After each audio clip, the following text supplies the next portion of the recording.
To go back in time just for a moment. Since the mid to late 1980s, my role in broadcasting is centered on news and information.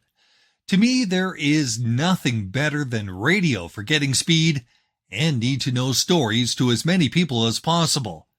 But of course, then came the internet, and after that, social media. So what happened to news and information radio? And is there still a place for it? My next guest is one of the best and most experienced news broadcasters in our country. He's based in Regina. This time we chat with Harvard Media's Andrew Dawson, news director of 620 CKRM, the Voice of Saskatchewan. Broadcast Chronicles, revealing the most surprising, compelling, and even shocking stories behind some true characters from the other side of the microphone. Here's Bruce Claggett. Like me, Andrew Dawson's journey in broadcast news goes back to the mid-1980s. He has been a beat reporter, a morning show anchor, TV talk show host, and more recently, news director in Regina. To my mind, he knows how news and information fits into broadcasting in 2024 and beyond. So let's start there. Andrew, with all the stories of downsizing in the Canadian media, what can we look to in radio, and what does it still offer in terms of content? Well, when you talk about broadcasting, which is how I came into the business in the late 80s, early 90s, is I was a broadcaster. I was proud to call myself a broadcaster. And that's when you think of an on-air personality or, at least someone on-air television, radio, things like that. And as we've evolved forward, the role has changed. The name is different, but we still do the same thing, just like radio. Radio's been around forever. And one of the great things about radio is its intimacy and its urgency and its immediacy. Those are the three things that make radio way better than any other thing or over the years had, until social media has now started to kind of take on that urgency part. Not the accuracy part, but certainly the urgency part. And that's how we've evolved in a digital world. So it's all the same dance. It's just a different tune. I still write the same kinds of on-air radio news stories that I would write back in the day, but at the same time, we just present them a little bit differently. We still have hourly newscasts here on our radio station in Saskatchewan, but yet at the same time, we're no longer what we would call a stick-in-the-field radio station. We're a digital station now. So it's almost like the transmitter is a secondary source. The World Wide Web pretty much is our transmitter now. But in the basic sense of everything, in the basic communication, broadcasting or being a radio guy or a news guy, it hasn't really changed in terms of what you have to do for the presentation. It's all still the same. You still have to connect with people. You still have to give them the information in a timely, accurate manner. And you also have to make them feel safe in emergency situations, galvanizing them into action when they need to there's a forest fire. Okay, we need everybody out of town. Radio stations are the ones that are broadcasting that information for people and telling them how to get out. What's the safe way to go? So to sort of come back to your original point, it's changed a lot, but yet the same basic idea hasn't changed. It's like saying modern dance is so different. Yeah, but it's still dancing. It's still the exact same moves. It's just a different tune you're doing it to. And that's exactly what it is. It's just we've got to have to adapt. And that's something that radio over the generations of 150 years or 100 years or so has been doing ever since. It's always adapted. Remember, radio was supposed to die when TV became a thing. That didn't happen. It hasn't. Both of us, we've both worked in 24-hour utility around-the-clock radio, and I call it utility because it really did provide something like news you needed to know. And I argue that is still the key to content for news and information in radio. Absolutely. And even perhaps TV. Do you see a future in that? I do. I really do. I mean, I think that, when you look at the way we go about doing things now, which is a lot of social media stuff first, digital first, we usually say now, instead of on air first. And so that's making sure you get your social posts out, because that builds that that's where people are getting their first contact with news. And God forbid it's on Facebook. But, you're seeing it on Twitter, and that's what we've been finding. As a matter of fact, there's been studies that have been showing that as news people have been suffering without being able to get shared on Facebook, but people are still going now direct to the radio news sites to find the news, where they weren't doing that before. And so that tells me that people still want that balanced, fair, honest, straight ahead coverage, telling both sides like we're supposed to do, as opposed to what the pressure of the modern era is doing with corporate ownership of radio, which is that we need to tell the corporate side of the story. Like, hey, the economy here in Saskatchewan is great, when, well, it actually isn't, but we're just blowing sunshine up your skirt. I'm not saying that's happening. I'm just using that as an example.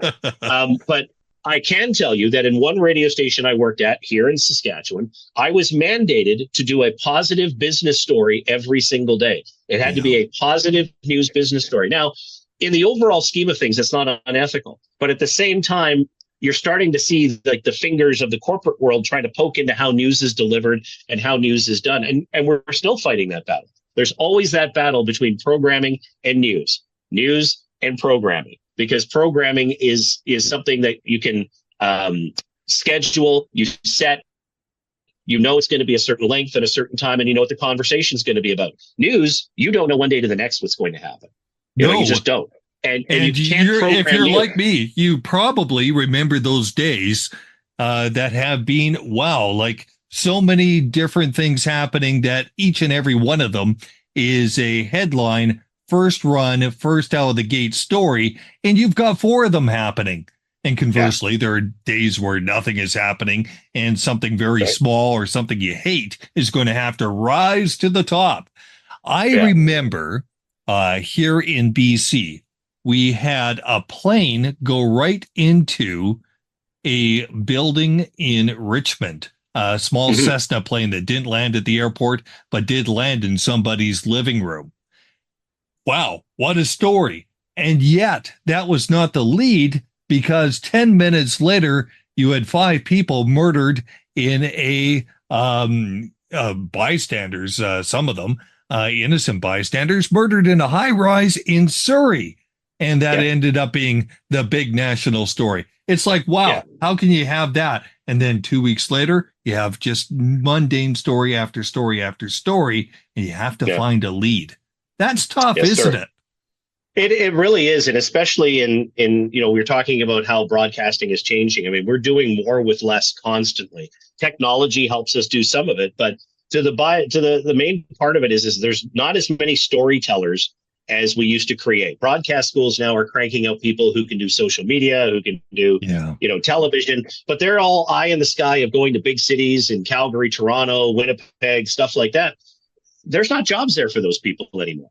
So the broadcast schools have really got to change their point of how they're training these people, not just for broadcasting for television, but for visual arts, for sound, to understand how the use of sound can be absolutely crucial, even in a TV story with visual, but in a radio story especially. The more sound you have in there, the better. And that's where we're coming to. I mean, I think you're seeing social media as awash with amateur journalists. And I think that if real journalists sort of used it more and tried to utilize the platform more to give that information instead of the false information that you get a lot on social media, to give that straight ahead information you need. That's the key. That's where you can really start bringing people back to hearing your product and hearing your content. But it's a struggle. It's not like the old days where you and I, Bruce, we grew up with probably 12 TV channels and maybe six radio stations. And that was the extent of the entertainment coming into your house, pretty much. That was. But all 6 of those radio stations had a newsroom and had people, even in the rock stations, that knew how to identify a news story.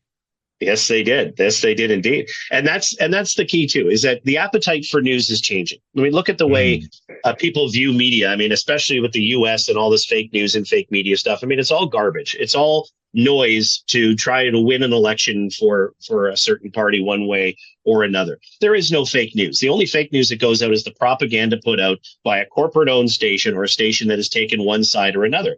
Back in the day, newspapers used to say, we support this candidate, but they would put it in their editorial pages, not on their front page. That wouldn't, it'd be a front page story, but you know what I mean. Yeah. The story itself would be an editorial, which would make it clear that this is the opinion of these editorial people at the paper, not of the paper itself. This is just what they're doing. And somewhere along the line, from that to today, we've blurred that line so much. It is so hard to tell who is who anymore, because programming refuses to make the definition between content and opinion. And that's the most important thing, is opinion and content. If it's an opinion-based thing, you got to make sure you're telling people this is one man's or one person's opinion, and whereas news is not that. It's not, I mean, It is done by people who use their experience and judgment to try and give you the information in a palatable way. But we all know that that's not the most interesting way to go, right? No. People aren't going to tune into the news they should hear. They're going to tune into the news they want to hear. And that's the problem we're having. Everybody sort of blames the media for going one way or the other. But I'm sorry, public, you have to look in the mirror. You're the ones as the consuming public that have allowed this to happen as well. So what is news? What makes a newscast right now for you in Regina? What do you take a look at? Well, first of all, the definition of news, and it was from a good friend of mine, Jim Smalley, who was the agricultural news director here for 40 years. 40 years in one job. Think about that if you're in radio right now, okay? 40 years he did that gig. And he said news is the standard definition, the deviation from the norm. That's what news is. Anything that deviates from the norm becomes news. And that's exactly what we look at. I mean, for us, though, we have a strong agricultural audience at our radio station in Saskatchewan, as you would imagine, right?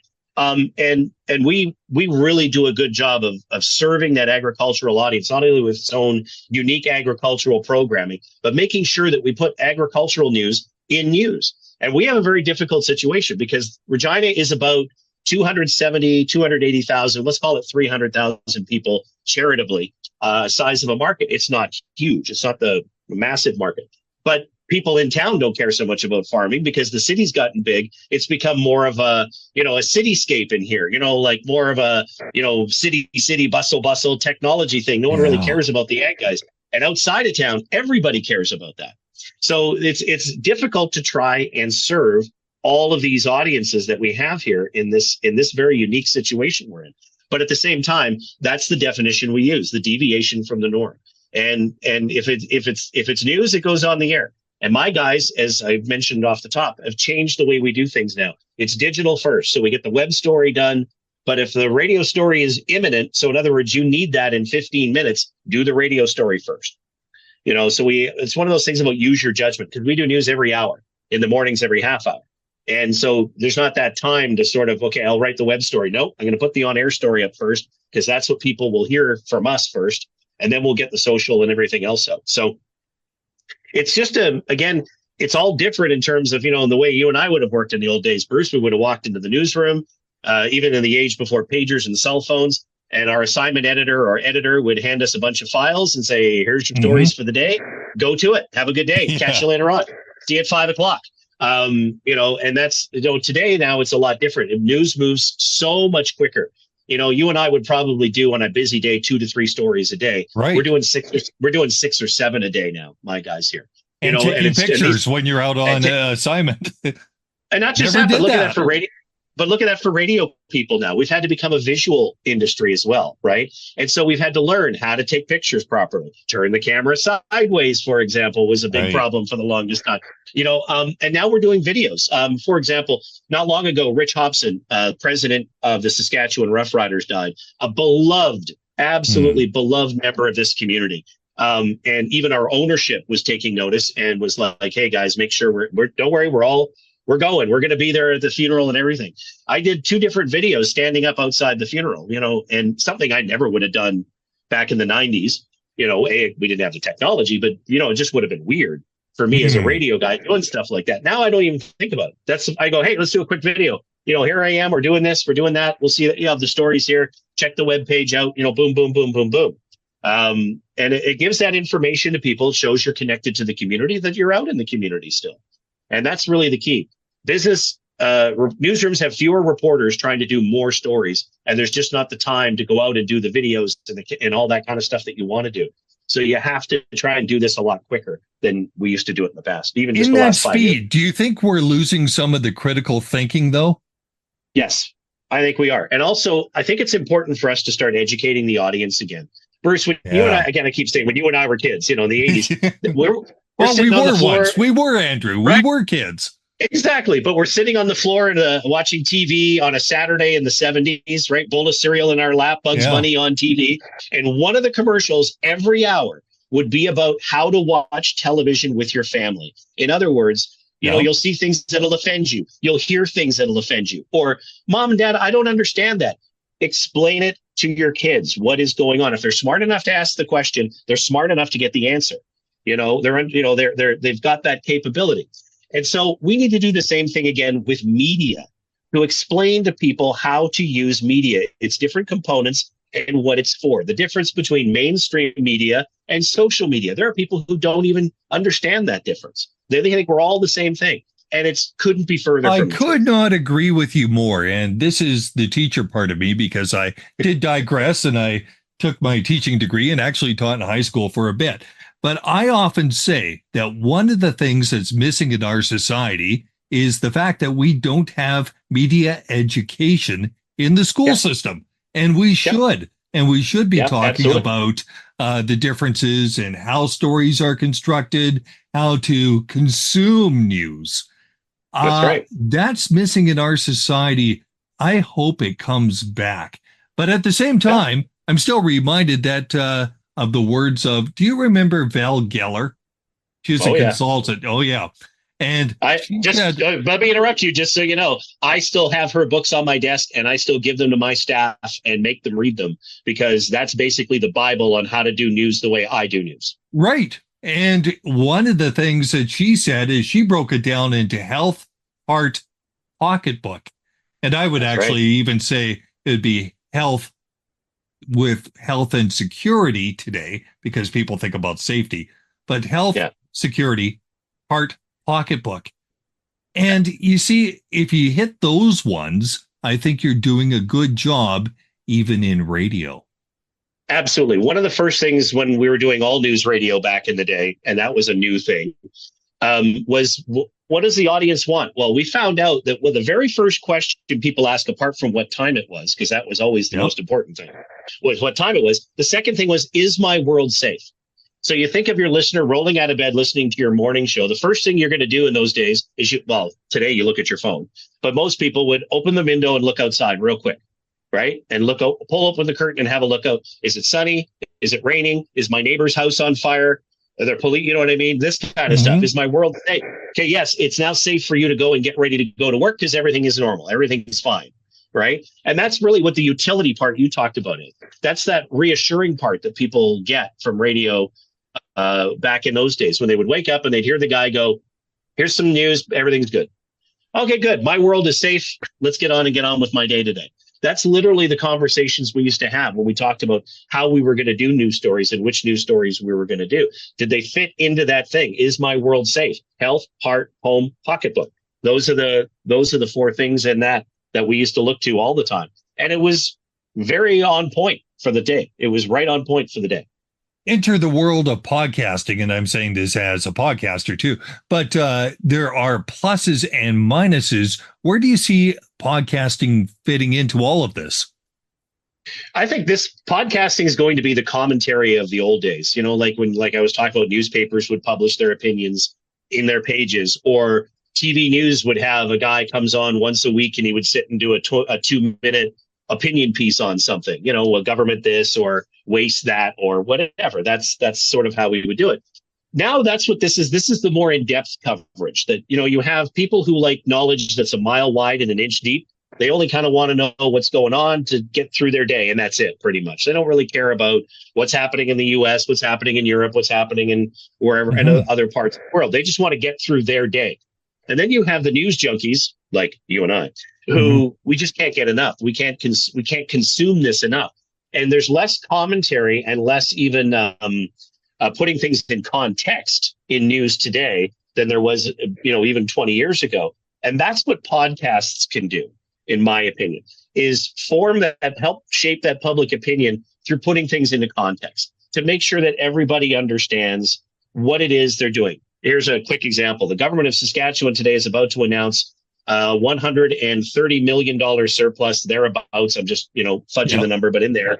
When just a few months ago, they were projecting a $250 million deficit. And a year ago, that was $1 billion deficit. Now, it just so happens, and Bruce, this may shock you, there's an election coming in a couple of months. There's no sitting government that wants to put out a message of economic deficit. They want to be talking about surplus because that makes the economy sound like it's booming. That's what you want when you're going into an election. Now, we can't say the government's cooking the books, but there's something not quite right here in terms of how they've added this up. They're going to explain it to us later this morning. Our stories will talk about price and item, A and B. This is what they said 6 months ago. Now, all of a sudden, they say they have this much revenue when they said they weren't going to have that much revenue. How could they be off by such a large number is really what the story is going to probably end up being about. But then someone like you could put a podcaster can put this into context, spending 20 minutes discussing government numbers. Now, for some people, it's mind numbing and they don't care. But there are a lot of people out there who are very interested in how the government functions and how that stuff works. You'd be amazed at how few people understand the differences between municipal, provincial, and federal government in terms of the roles they all play in your life. Everybody gets upset about the Prime Minister of Canada. We're just going to say, I'm not going to use the other guy's name. We're just going to say the Prime Minister of Canada. We hate the Prime Minister here. We don't like the Prime Minister here. Guess what? The Prime Minister impacts your life that much.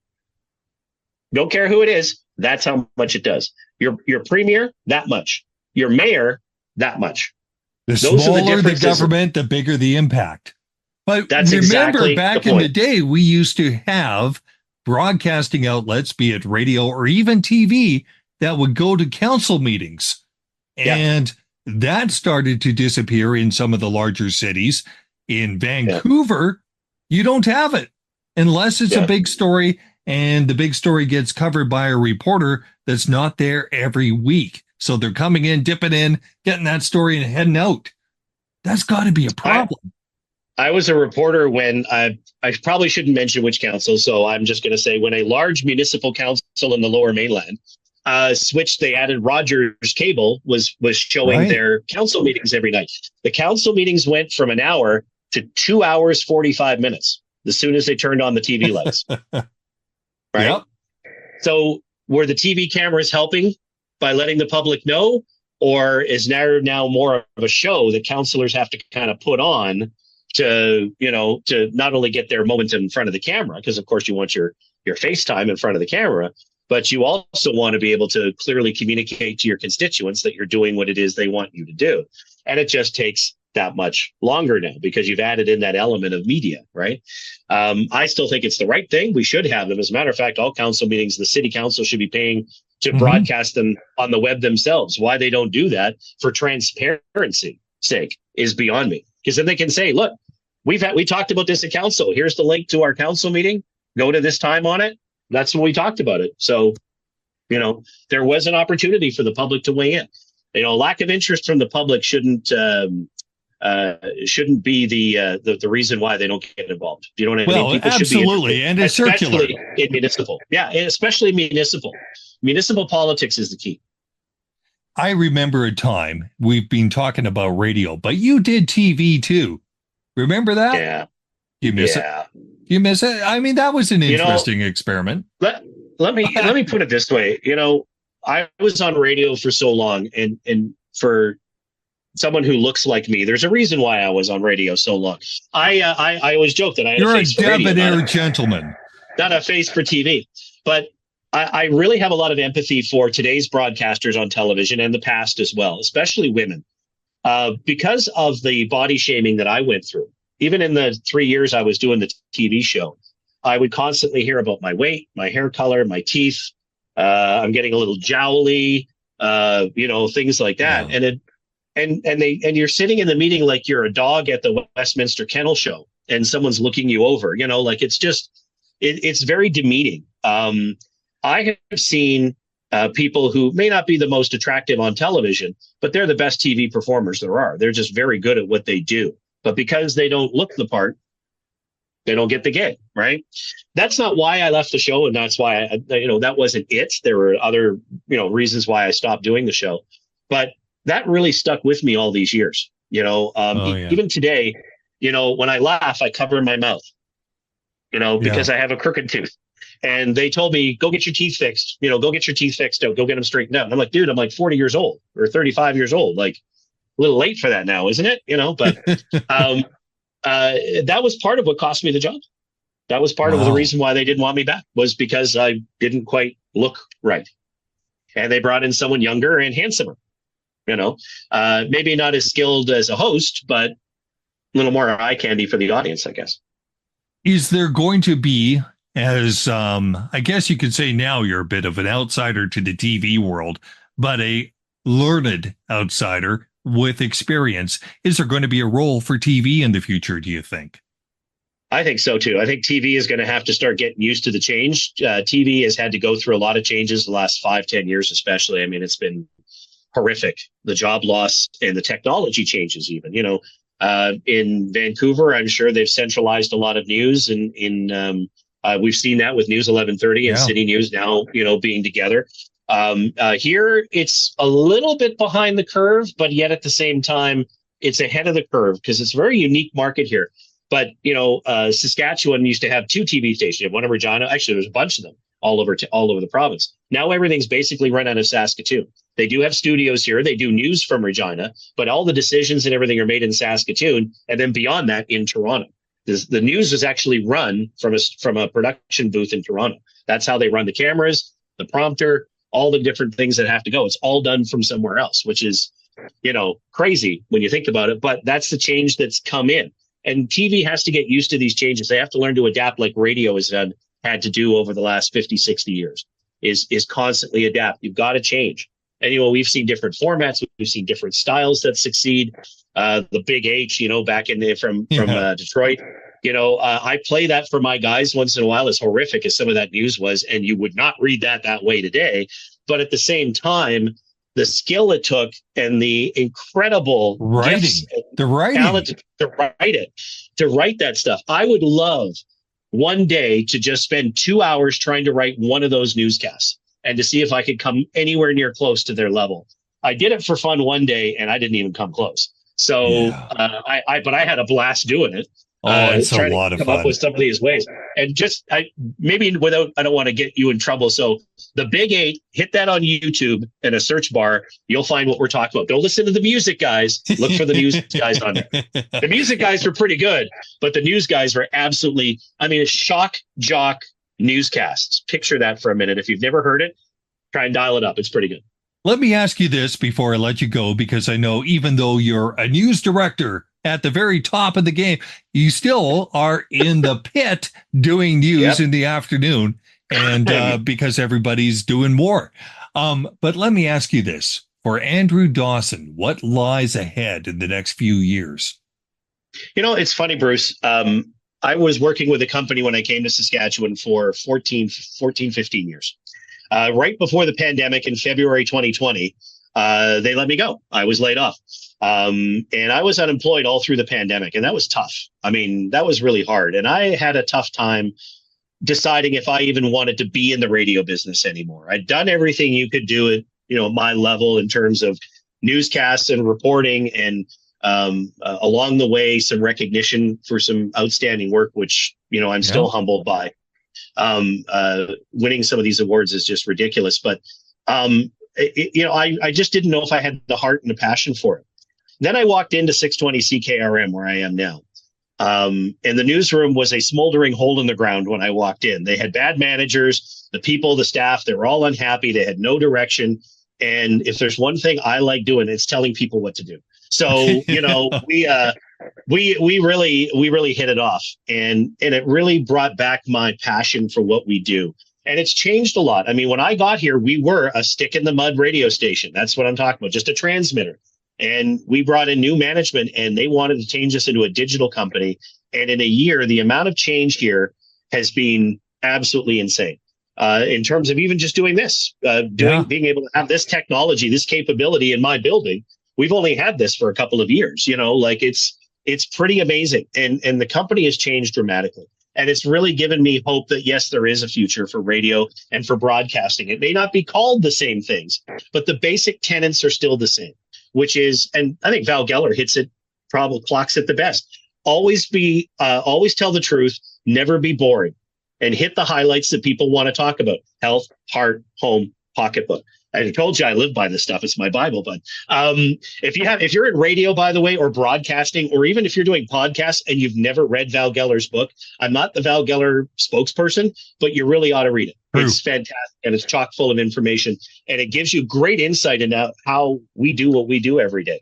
But there is a future, because people will always need news. But the key is to make sure that people are getting news in its pure form, not in its street form, if you follow what I'm saying. And that's when you have additives put into it. By the time it gets to the street, people to put opinions on it and spin on it. You can't do that. News has to be straight ahead, and the public has to understand that's not the most exciting news in the world, but that's how news works. And that's the way it should be. Oh, indeed. That's how news works when it works at its best. CKRM News Director Andrew Dawson. Broadcast Chronicles is written and hosted by Bruce Claggett. Music, Follow Your Heart via Upbeat. Graphic design, Creative Shovel. I'm Sarah Mackenzie. Subscribe to Broadcast Chronicles wherever you download your favorite podcasts. This has been a BFC Communications production.